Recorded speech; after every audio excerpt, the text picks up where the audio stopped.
تواجه دول الخليج لحظة مفصلية في مسار الحرب بعد الهجمات الإيرانية التي طالت أراضيها، في ظل رفض خليجي قاطع للرواية الإيرانية التي تصف الاستهداف بأنه موجه إلى المصالح الأمريكية لا إلى الدول نفسها.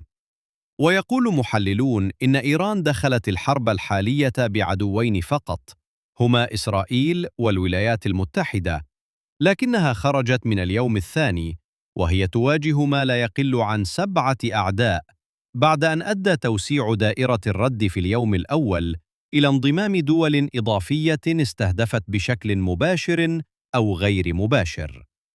ويرى رئيس مركز المدار للدراسات السياسية الدكتور صالح المطيري أن الطرح الإيراني يمثل قمة التناقض، إذ لا يمكن حسب تعبيره نفي استهداف دول الخليج في وقت تتعرض فيه منشآت داخلها للقصف.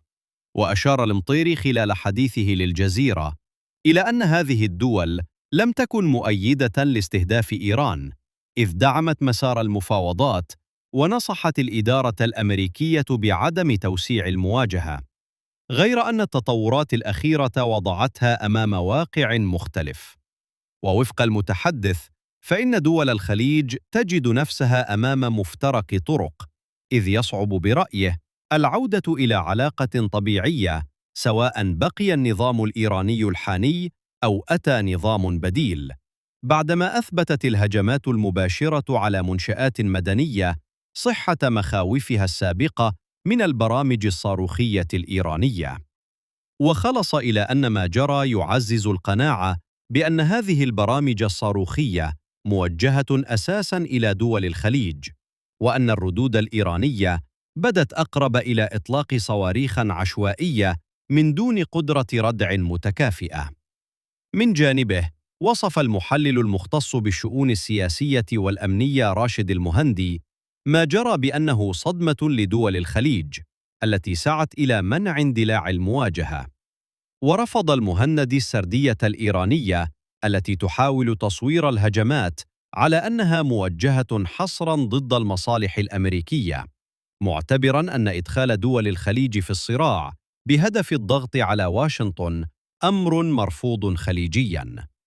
وأشار إلى 3 سياقات تعكس طبيعة الرد الخليجي المحتمل: قرار إماراتي بطرد السفير وقطع العلاقات، وما تردد عن موقف سعودي يفيد بالرد في حال التعرض لاستهداف مباشر، إضافة إلى أن استمرار إيران في نهجها قد يدفع دول الخليج إلى إعادة النظر في سياساتها الأمنية والدفاعية تجاه طهران. وخلص إلى أن المخاوف الخليجية المرتبطة بالبرنامج النووي الإيراني واحتمال استهداف أراضيها تحققت عملياً، مما يفتح الباب أمام خيارات أكثر حزماً إذا تكررت الهجمات.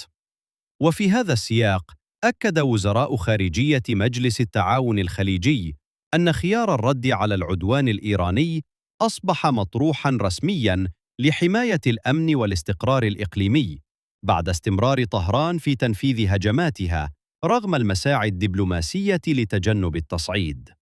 وشدد الوزراء الخليجيون على أن هذه الاعتداءات تمثل انتهاكاً خطراً لسيادة الدول ومبادئ حسن الجوار، مؤكدين رفض استخدام أراضي دولهم لأي هجوم على إيران. شمال إسرائيل إغلاق شريط الخبر العاجل. سياسة خط عمودي إيران بين الصدام والدبلوماسية، ما خيارات الخليج في الرد؟ تواجه دول الخليج لحظة مفصلية في مسار الحرب بعد الهجمات الإيرانية التي طالت أراضيها، في ظل رفض خليجي قاطع للرواية الإيرانية التي تصف الاستهداف بأنه موجه إلى المصالح الأمريكية لا إلى الدول نفسها. ويقول محللون إن إيران دخلت الحرب الحالية بعدوين فقط، هما إسرائيل والولايات المتحدة، لكنها خرجت من اليوم الثاني وهي تواجه ما لا يقل عن 7 أعداء، بعد أن أدى توسيع دائرة الرد في اليوم الأول إلى انضمام دول إضافية استهدفت بشكل مباشر أو غير مباشر. ويرى رئيس مركز المدار للدراسات السياسية الدكتور صالح المطيري أن الطرح الإيراني يمثل قمة التناقض، إذ لا يمكن حسب تعبيره نفي استهداف دول الخليج في وقت تتعرض فيه منشآت داخلها للقصف. وأشار المطيري خلال حديثه للجزيرة إلى أن هذه الدول لم تكن مؤيدة لاستهداف إيران، إذ دعمت مسار المفاوضات ونصحت الإدارة الأمريكية بعدم توسيع المواجهة، غير أن التطورات الأخيرة وضعتها أمام واقع مختلف.